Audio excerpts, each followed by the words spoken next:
What is up, everybody? Welcome into Fixing the AFC North. This is our fourth episode of the series. Make sure you guys go back and check out the other three that we have so far, and make sure you check out the Fully Inflated Football podcast. I will be lumping the last three episodes into an audio podcast. You guys can catch up that way as well. And make sure you hit that like button if you're enjoying the series. It would really help me out.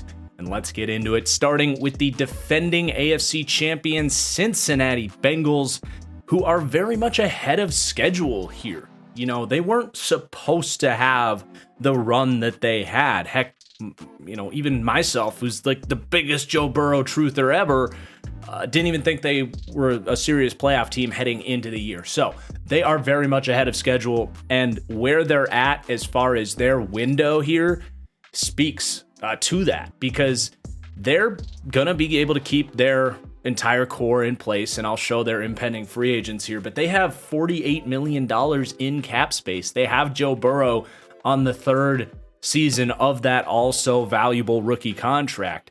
So their list of impending free agents here: left guard Quinton Spain, Riley Reif, right tackle, tight end CJ Uzomah, Jesse Bates, their free safety, who's a freaking stud, Larry Ogunjobi, BJ Hill, two players on the interior defensive line, Eli Apple, who gets a lot of crap on Twitter but was really good for them in that Super Bowl run as their CB2, and kind of a forgotten man here, Darius Phillips, who just had kind of a disappointing season after a good 2020. So that list, you know, it looks very intimidating just up front, but as I mentioned, they have $48 million in cap space, and this is a team that hasn't even really done a whole lot of, you know, voided year stuff, kicking the can down the road, buying cap space, that kind of stuff from the future, buying cap space from the future. So they are going to be able to keep all of these guys that they want to keep, and I think all of these guys after that Super Bowl run want to come back. I mean, that's what is so special about that run, is these guys know, like, look, we wanted to win the Super Bowl this year, obviously, but like, we're just building something special, and you get that extra incentive for these guys to stay and maybe even take hometown discounts. So as I look at who I would retain up front, there's four guys from this list that I'm going to focus on in the re-signing stage of the offseason. Number one's got to be Jesse Bates. I mean, he's one of those guys that you look at that on paper and you're like, there is no way the Bengals let him out of the building. Now, the only reason that he hasn't signed that extension yet, I can imagine, or only imagine, is because he wants to become probably the highest paid safety in the NFL. Now, he definitely deserves that. He was the best safety in the NFL in 2020. Last season, wasn't so much during the regular season, but the second the playoffs hit, man, he was a difference maker for that defense. They probably don't go to the Super Bowl without Jesse Bates. Felt like every week he was making a big play and not giving up big plays as well. It goes two ways with Jesse Bates there. So you pay Jesse Bates whatever the market demands him. I bet it comes in around $18 million for him. And then I look at that offensive line, of course, a huge problem for this team. It was the one thing that really kept them back in the end. So that's going to be their big focus this offseason. There's no secret about that. But I would keep Quinton Spain at left guard. He is kind of been revived here in Cincinnati after flaming out in Buffalo. This is a very experienced veteran player, a mauler in the run game. Not the best pass blocker, but he's very solid. I would pay him. He's probably going to cost you about $7 million. So, you know, there's about half of your cap space right there. And then you look at CJ Uzomah. Early reports are that the tight end market is going to be a little bit wild this spring. We already saw Ian Thomas for the Panthers get like $6 million, which just screws up the whole market from the get-go, because he's like a $780,000 veteran minimum caliber player getting this massive contract. I think that's mostly the Panthers just being stupid.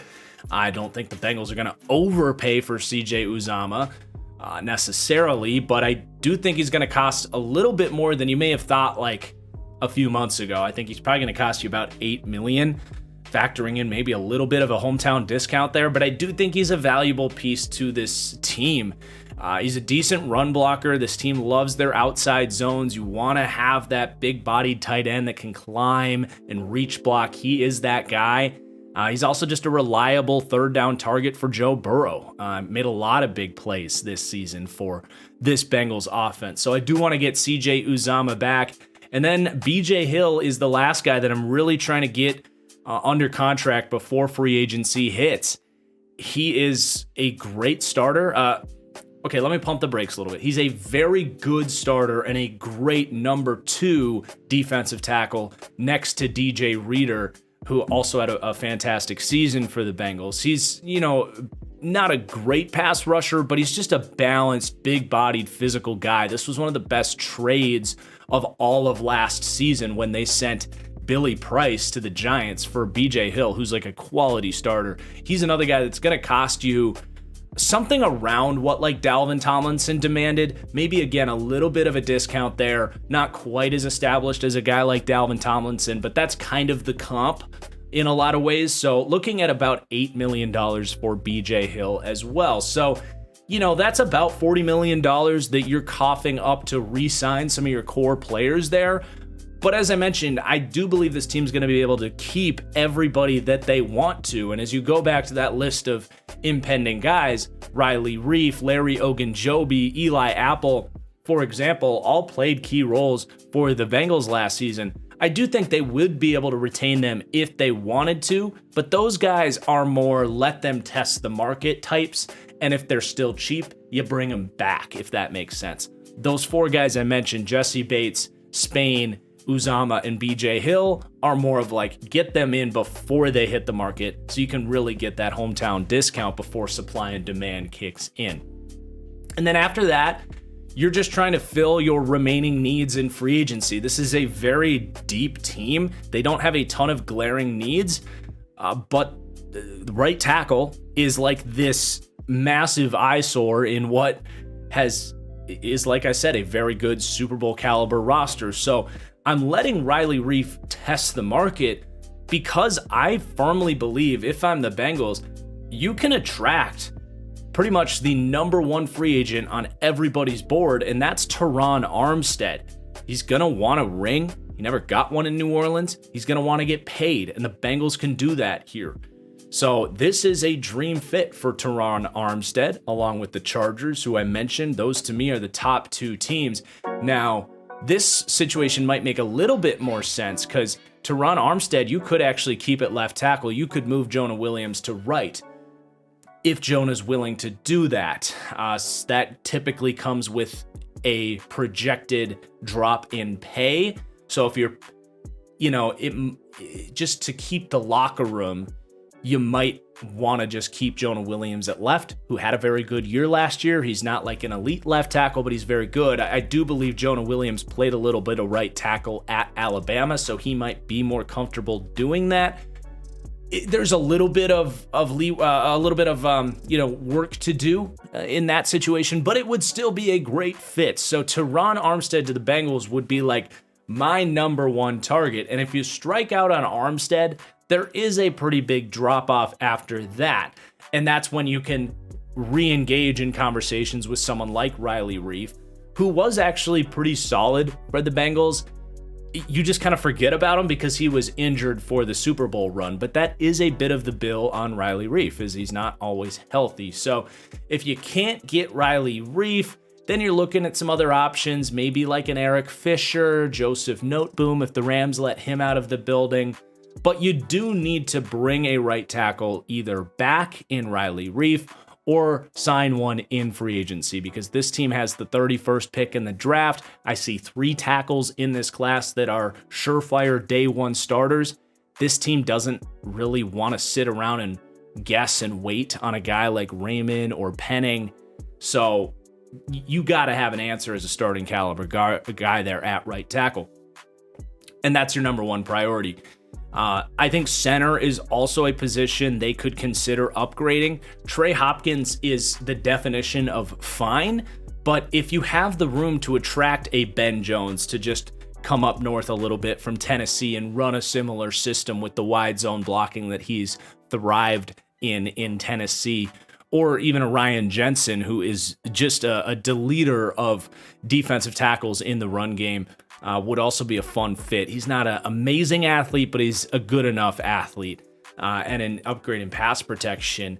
And then you can look at Trey Hopkins as someone that could maybe start at right guard if Jackson Carman doesn't take that next step up, or he can be that versatile swingman on the inside.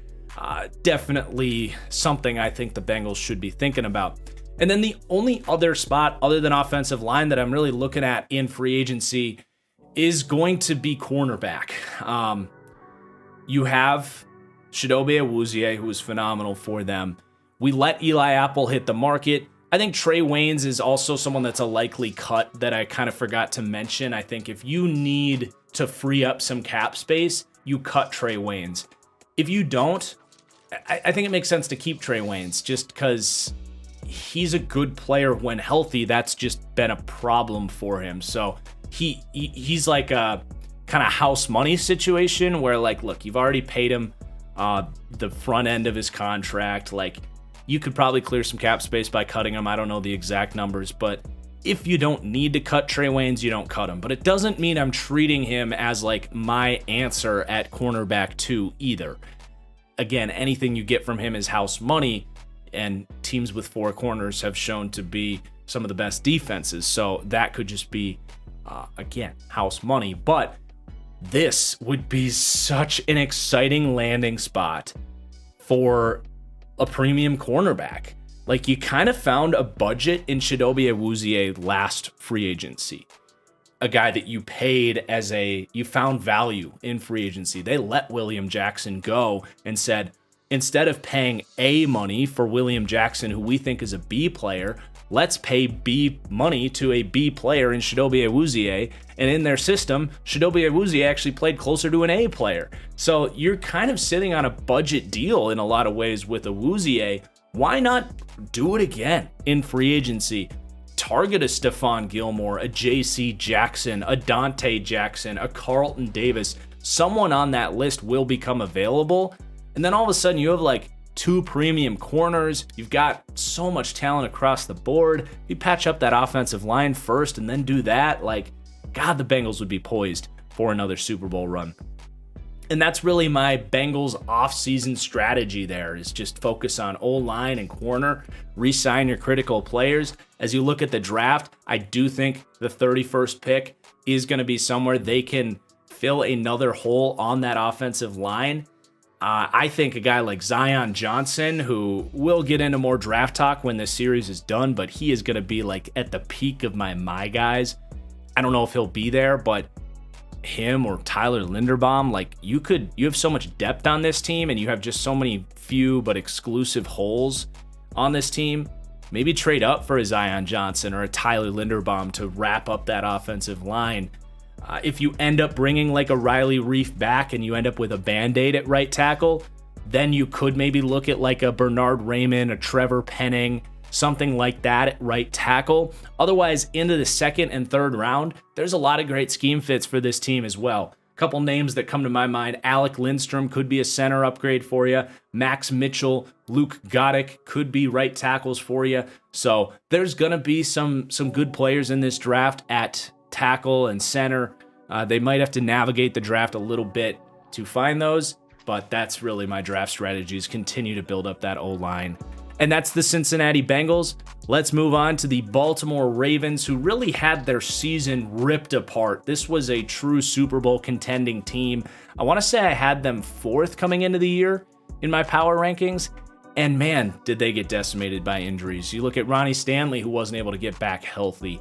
Other injuries on the O-line. They lose Rashad Bateman, their 1st round pick, for what really felt like the majority of the season, an injury that just set his year back. I think next year is going to be Bateman's rookie season in a lot of different ways. You lose Nick Boyle, a critical blocking tight end for a run-heavy offense. And then defensively, their interior defensive line was ripped to shreds, and their cornerback room was unheard of how many injuries they had. So for the Ravens, it's focus on retaining your core players.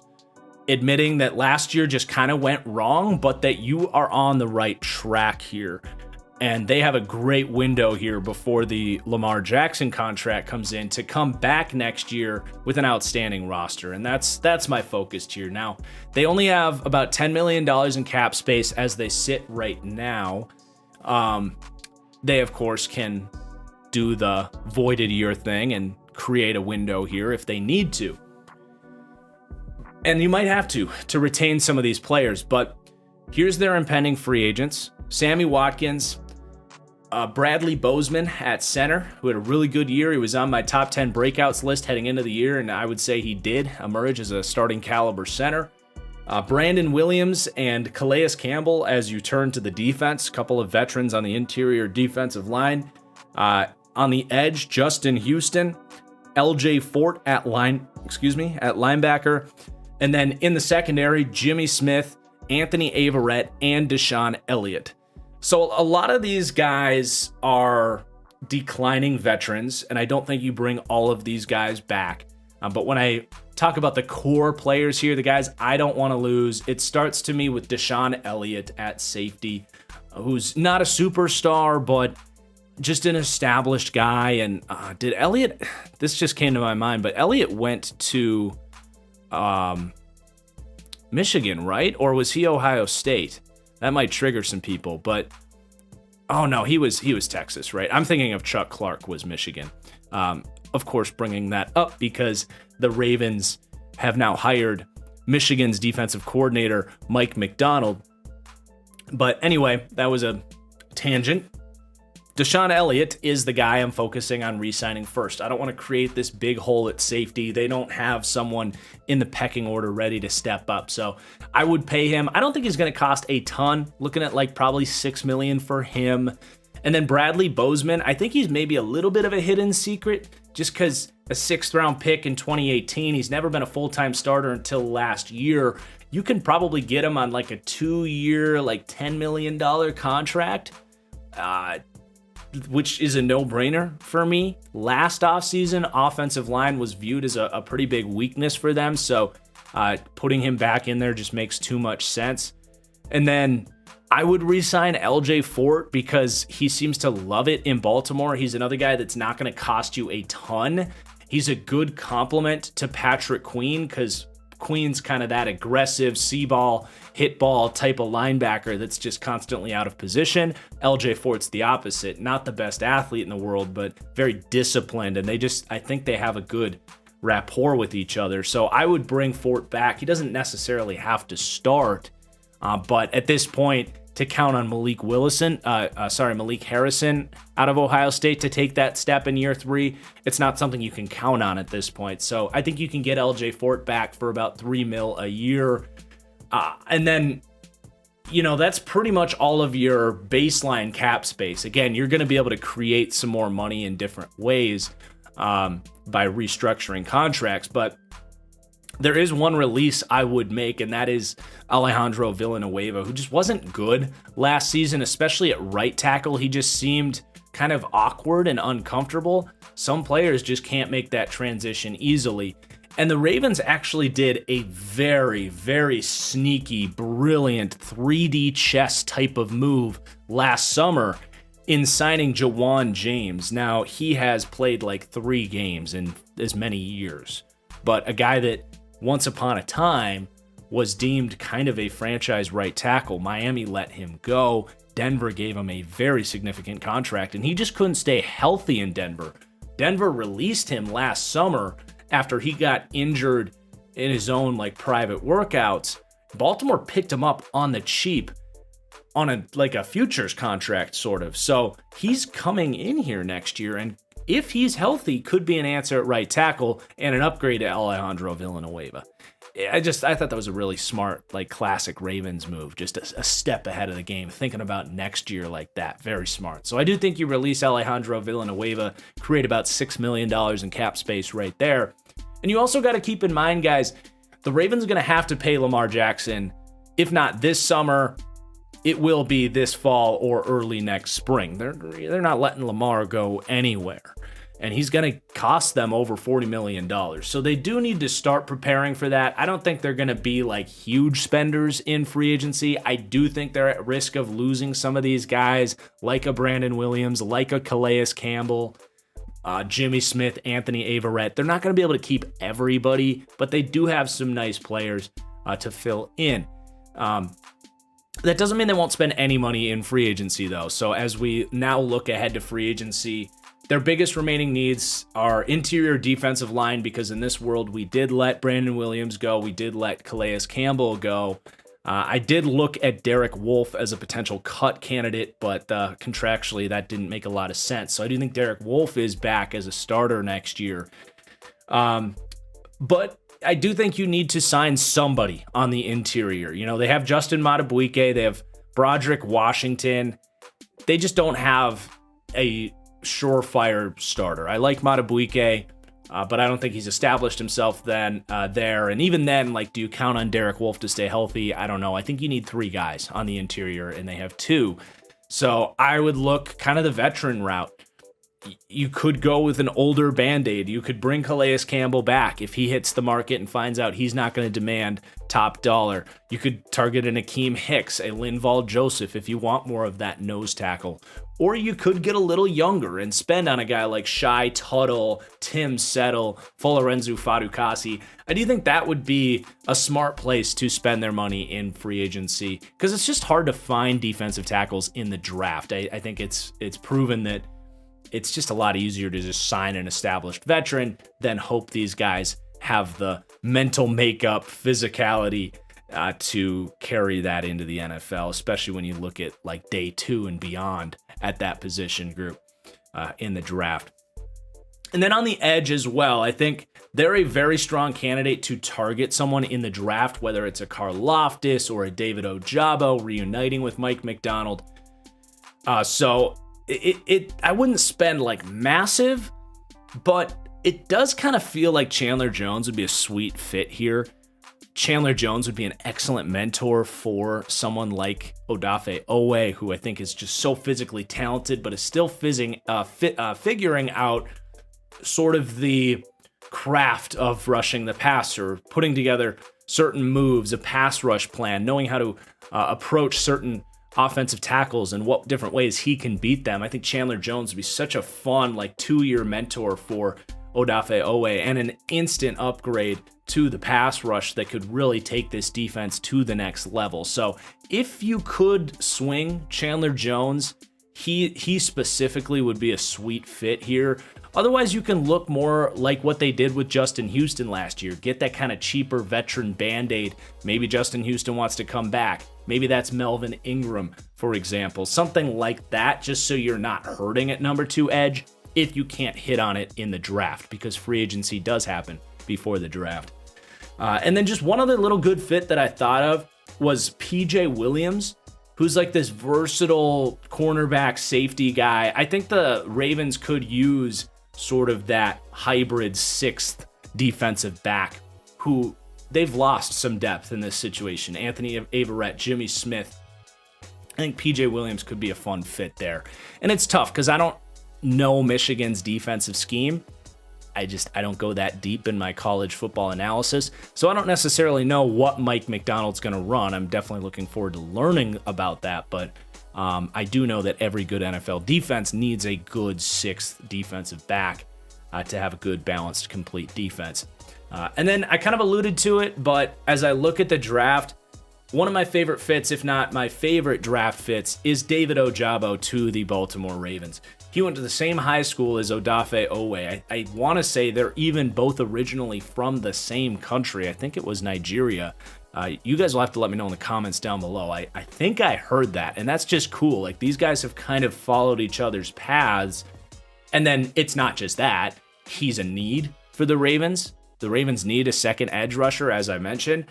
Oh, and by the way, he played for John Harbaugh's brother, Jim, and for Mike Macdonald, their new defensive coordinator at Michigan. Like, you can't draw up a better place for Ojabo to go, especially when you talk about the Ravens' ability to develop that position group that they've been so freaking good at. So can you imagine Ojabo and Owe together?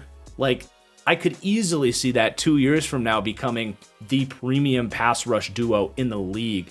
And that this fit makes so much sense that you might actually see the Ravens trade up to get him, as long as Macdonald voices that Ojabo has the right mental makeup to have that sort of development at the next level. But I just wanted to throw that out there because it's one of the most unique, cool fits as a pre-draft take that you'll ever think of. Another guy I like in the second round is Daniel Falele, kind of Orlando Brown-esque coming out of Oklahoma. Daniel Falele, 6'8", 380 pounds, out of Minnesota. I think could be a good developmental prospect that I could see starting for Baltimore in year 2 at right tackle. That, Juwan James is just not a long-term answer, but he could be healthy and could be your starting right tackle next year. So those are a couple good fits in the draft for the Ravens. Let's move on to the Pittsburgh Steelers. So the Steelers have a turnover at quarterback, but the rest of this team is not really turning over. This team still has Super Bowl aspirations. Yes, Big Ben is gone, but Big Ben was one of the 5 worst starting quarterbacks in the NFL next year. They actually could upgrade at quarterback without having to do too much there. So they have about $30 million in cap space. They're 13th most cap space in the league. So they got some spending money. They also have a pretty serious list of impending free agents as well, although nothing crazy. Before we get into the free agency stuff, I would trade for Jimmy Garoppolo. That's my quarterback plan for the Steelers. And it doesn't mean you don't draft a guy. It doesn't mean you're ignoring Malik Willis or Howell or Corral. What it does mean is you have a starting caliber quarterback. You also have Dwayne Haskins on the roster here. He is intriguing me. I thought that his big question mark was work ethic in Washington. Pictures with strippers, taking pictures with fans, like just not developing there. I thought he played his best football. Of course, in the preseason, it's easy to do. You're playing vanilla defenses, and he was a surgeon at Ohio State as far as getting rid of the ball and finding holes in zones and stuff. So he's in his comfort zone there. But I do think there was something to be said about him making that team because he really was being written off by myself and many people. So he's not your starter going into the year, but he's a prospect, right? And I think every quarterback in this draft is a prospect. I think Pittsburgh's a great place for a prospect to sit and develop. You've got playmakers, you've got great leadership in the organization, great culture, but you're also trying to win a Super Bowl next year, and that sure as hell is not happening with Dwayne Haskins, and it's not happening with any of these rookie quarterbacks, in my opinion. So you got to look for an option who can be a starting caliber player. And for me, I think Jimmy Garoppolo is the dream fit here. He is a good quarterback. He's not a great quarterback. He's nothing special. But what he is very good at is reading defenses, getting rid of the ball quickly, which this team loves to do. They crafted this offense around Big Ben and his limited play extension ability at his older age. They can just plug Jimmy G right in, and he can actually be a slight upgrade to Big Ben. So this is like the perfect spot for Jimmy G. I think it makes sense for the Steelers to give a third-round pick for a guy that has played in championship organizations. He would come right in and just seamlessly take over as a starting quarterback. So this is my favorite spot for Jimmy G. This is where I even project it to happen, and I think it would be a third-round pick, mid-third round for Jimmy G. Not too bad for either side. And then you look ahead to free agency. So you're acquiring Jimmy G's contract, which is going to decrease that cap space a little bit. They're going to be much closer to like 10 mil. You can always move money around and create some space. So their impending free agents are Juju Smith-Schuster, James Washington, both wide receivers, tight end Eric Ebron, their starting right tackle Chukwuma Okorafor, Trey Turner, their starting right guard. And then both starting cornerbacks, Joe Hayden, Akello Witherspoon, and their starting safety, Terrell Edmonds. So there is one cut that I'm going to make here, and that is Joe Schobert. They traded for him kind of out of desperation there. I just don't think Joe Schobert is worth $10 million, which is what they have to pay him. They can clear pretty much all of that money by releasing him. And I think you can head into free agency and find somebody to play at Joe Schobert's level. He's not a bad player, but he's not a $10 million player. So I would release Joe Schobert. I don't know if they will. I think they like him. But that would clear up some room to pay some of these guys and then get a little bit active in free agency to fill some bigger needs. So the first guy I would re-sign is Trey Turner. Just kind of came right back in and repeated as a starting caliber guard after some rough years for the Chargers here in Pittsburgh last season. You don't want to create more holes on that offensive line. So I would bring Trey Turner back. That's a no-brainer. I think he costs you about $6 million. I would also re-sign Akello Witherspoon. They went and got him from Seattle in the preseason, and he ended up starting in the second half of the year for Pittsburgh and was borderline like damn good. This guy with all the traits just needed some time to kind of grow. This is a situation where he can run a lot of press man, bump and run coverage, a lot of cover zero, where he doesn't have to cover forever. He just has to play physical and fast for like 3 seconds. It's a good fit for Akello Witherspoon.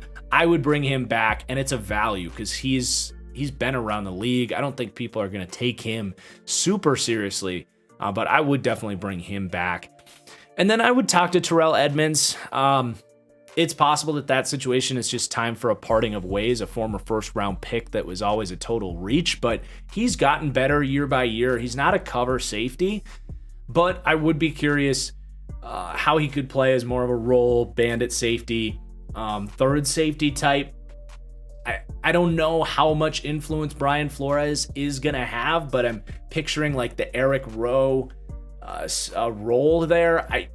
I don't know how that's all going to play out, how much influence Brian Flores is going to have, but I could see a world where he plays better on a defense with a little bit more of that Belichick, Brian Flores influence. The Patriots, you think back to like Patrick Chung, Kyle Duggar, like they can utilize those bandit safeties really well. I think Edmonds could have a good role here, but if you're asking him to be a true cover safety, you don't want that. So you could take or leave Terrell Edmonds. I wouldn't mind repaying him like $5 million if you have a good plan for him. So I included him on my re-sign list.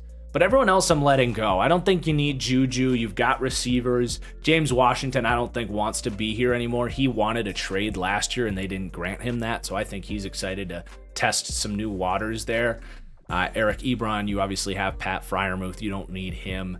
Chukwuma Okorafor, I would let him go and hope to upgrade elsewhere that I'll talk about in a second. And then Joe Hayden, I just don't think has it anymore. Maybe you bring him back as a third safety to play like too high assignments and stuff. But I don't want Joe Hayden playing corner anymore. I think that ship has sailed at this point. So now I'm going to talk about the remaining needs and free agency for the Steelers. Your top remaining need is going to be cornerback. As I mentioned, you have Akello Witherspoon and pretty much nobody else. You do have a slot corner in Cameron Sutton. But what a dream fit for Stephon Gilmore on the Pittsburgh Steelers. Now, they'd have to pay him big time because that's what he wants. But Brian Flores, Stephon Gilmore, they would have been together in New England. And I know it's not Brian Flores' defense, but the Steelers do love to run some man coverage. They're up at least in the top half in the league as far as press, man, blitz. That's where Gilmore's at his best. He still can play. He was underrated when he got to Carolina last year because their season kind of fell off a cliff, but he was balling out. He wasn't even a full-time starter initially. So Stephon Gilmore to Pittsburgh would be a really awesome fit. There's other options as well, though. J.C. Jackson, Carlton Davis, Dante Jackson. I think Pittsburgh's in a decent situation where they could move some money around and open up space to really be one of the teams that pays one of these premium cornerback free agents. So I would try for that. And then you have that glaring hole at right tackle. Really at both tackles, because they started the rookie last year and is fine, but you can upgrade both offensive tackles. So I think you could bring Chukwuma Okorafor back once he tests the open market. Someone might pay him because he has starting experience. I'd let them have him, but there's a world where you can bring a Okorafor back. You can maybe attract like a Cam Robinson, a Trent Brown for cheap would make a ton of sense here for the Steelers. They've never shied away from playing really big, quick pass set type of guys like Trent Brown. It'd be a great scheme fit. Eric Fisher, Brandon Shell, Cornelius Lucas. They just got to find starting caliber tackles and use what money they have to bring him in. Now, they're going to be getting rid of the ball quickly, just like they did last year. Pittsburgh's very good at coaching these guys up as well, so they don't need to go for Teron Armstead, for example. Another player that would fit well would be a trade for like Andre Dillard, for example, from the Philadelphia Eagles, stay in Pennsylvania. Could be another thing to look at. But yeah, you got to find at least one offensive tackle, if not two, and pay a cornerback. That's really my free agent strategy for the Steelers. And then you look at the draft. I do think drafting a quarterback here could make sense. They pick like 19th or 20th because they were a playoff team. So that's a spot where I can see drafting one of these quarterbacks because, Willis, Howell, Corral. I'm forgetting one of the other high upside guys. No, those are the three guys I lumped together. I don't know what I'm saying. But anyway, there's those three quarterbacks that to me are not ready to start right away. Again, Willis, Howell, and Matt Corral. But all these guys have really nice traits. I think they all need to sit, have a correct scheme built around them, and then can be brought along in a year or two. And if you have Jimmy Garoppolo there, that's exactly what the Niners were doing with Trey Lance. And I think that would just be a perfect situation for any of these guys, whoever they like. And it seems it's Malik Willis. Maybe they have to trade up for him. I wouldn't hate it necessarily because this is one of those situations where they have a good roster and a situation to develop and put the right surrounding core around one of these young quarterbacks. Now, I don't personally see a big enough gap between Willis and the other two to trade up for Willis. I think you stay put at 19 and take any of these three guys because I don't see a huge gap there. I don't think it's worth trading up for. So, and I like the upside of all three of those guys. So I think quarterback in the first round, it's a reasonable spot to do it. And I don't think you're finding a surefire starter at tackle. The only thing other than quarterback that I would draft would be a corner if you don't get one in free agency. But I do think first round quarterback is in the cards for the Steelers. And then when you look in the second round, that also be a great spot for Daniel Falele, who may or may not have to start in year one, but talk about a team that develops offensive linemen. I think he would work out in Pittsburgh. So that could be a fit in the second round to help out your tackle needs. Okay, the Cleveland Browns, wrapping up here. I really like how the Browns project next season. I think the conversation around the Browns is, I would just say, inaccurate. Number one, we spent this entire fall saying, who are the Browns going to replace Baker Mayfield with, as if he was an impending free agent the entire time. And I even bought into that. I was like, oh yeah, Baker's a free agent. Do they have to pay him? What a stupid narrative that got spread around. He's under contract and has not shown nearly enough to have the leverage to sit there and say, oh, I need to be paid. No, you bring him back. He's had a couple good seasons. He's had 2 bad ones. He's got some physical talent. He doesn't get enough credit for his arm strength.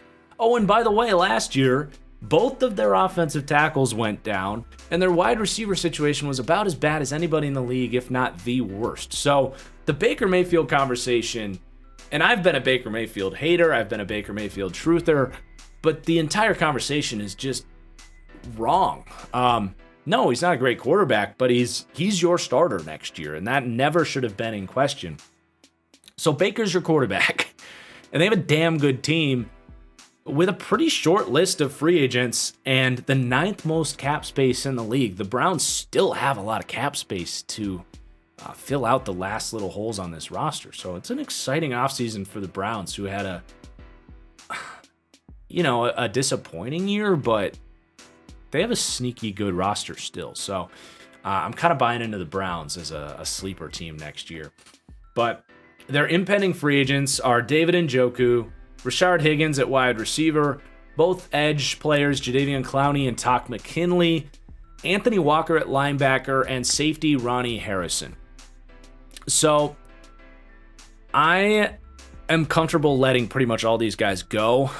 There are 2 players that I would try to re-sign, and that's tight end David Njoku, who had a nice year last year. He's a role player for them.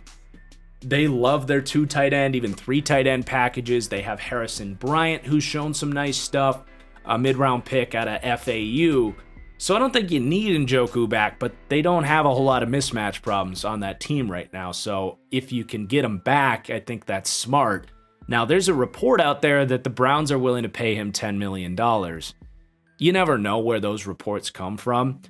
That was right after the Ian Thomas news. David Njoku's not a $10 million player. He has the potential to get there, but how long are we going to sit around and wait for Njoku to become a consistent tight end? It's just not who he is. He's much closer to like Eric Ebron, for example, than he is a $10 million player. Like, that's Jimmy Graham in his prime type of stuff. So I want him back, but not at $10 million. So if I can get him for 5 to 8, I would do it, because they have enough cap space, and I think there's a world where he plays his best football ahead of him. But the $10 million would be a mistake, in my opinion. Not a colossal mistake, but I just think that's a bad use of resources, because they do have tight ends. And then the other guy is Jadeveon Clowney, who's kind of played the is it LeBron? I'm not an NBA guy, but I think it's LeBron who just goes year to year with his contracts in the NBA. Clowney's kind of doing that. He knows he's always going to have a market to get paid on an individual year. Now, he's not getting max contracts for a year, but I think this might be a situation where he's got a good home here. He can be the number 2 to Myles Garrett, and he's in a situation that they can pay him a decent amount of money. So I think this might be the first year in a while where Clowney gets a 2-year contract, because he got a 1 year in Seattle, a 1 year in Tennessee, and a 1 year in Cleveland here. I think he gets 2 years, $30 million from Cleveland. I think that's smart. They don't have a number 2 edge guy to go to. And again, good fit. You have the money to do it. Why not? Now, maybe they think about even better. Maybe they do Chandler Jones or Zadarius Smith, or an even better player than Clowney, but he's a good number 2 rusher, right? He's worth about $13 to $15 million. I think that's a good spot, and I would pay him that.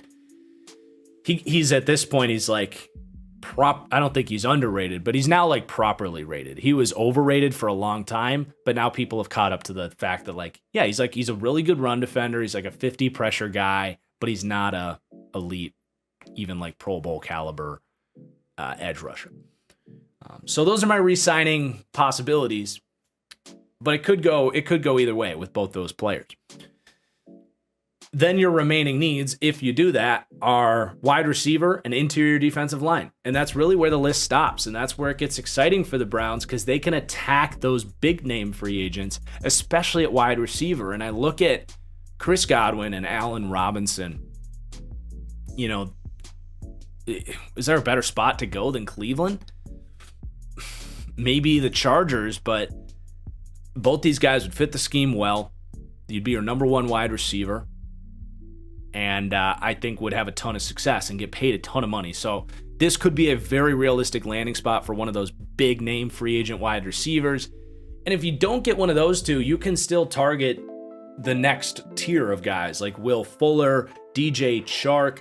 And then if you strike out on them, I'm still targeting wide receivers, because this wide receiving group, it's Jarvis Landry, and really, Donovan Peoples-Jones is not he's fine. He's a number 3 perimeter player at best. you got your slot guy in Jarvis, but you need your number one, right? You need your Justin Jefferson, your Devontae Adams in this offense, and they don't have that. So you could potentially get that, or you just keep going down the list. Can you get MVS, who knows the system? James Washington, does he want a Steelers revenge here to be a deep threat for Baker, who throws a good deep ball? He just needs guys that can get open down there.